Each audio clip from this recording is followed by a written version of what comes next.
At dyan my life as content creator na taga Bukid for today's video guys, magpugas ta og mais. Ayan, so ang lakas kasi ng ulan kagabi dito sa amin, so magpugas ta og mais para pagdating ng December makakaon na tag-anagon. Ayan, ang sarap kaya niyan guys, lalo pag gagawin niyo ng binaki.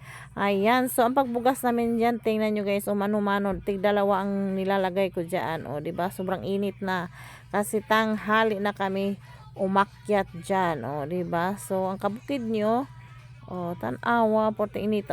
May anino pa ko diyan. Mano-mano lang yan guys, kaya wala man may kabong nga magdaro. So kami ranggod oy gikut-kut ra gud na og gibutang diyang mais amo na. Di ba? Mo ni among kinabuhi diri sa bukid. Ayan. Huwag natin ikahiya kung ano tayo, di ba? Proud tayo na mahirap kasi dahil diyan natuto tayo.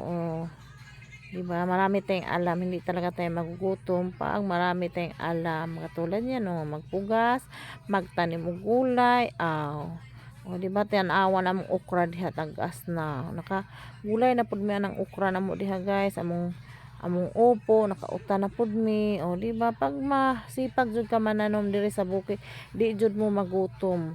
Ang among saging dagko na pud, hapit na mamunga. Kaon jud tag saging na libre ba.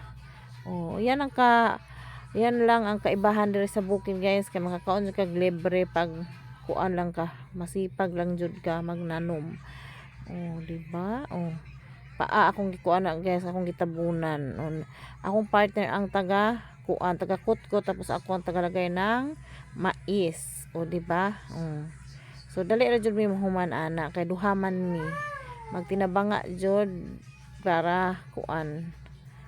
Dali ninyo mahuman kay kung isa ra mo kilos, dugay jud na mahuman guys. Kay isang hektarya yan mahigit. Ayan guys, diba? Kung magustuhan yung video na yan guys, paki-share, paki-like, paki-follow ko. Bye-bye. Ingat po tayong lahat. God bless.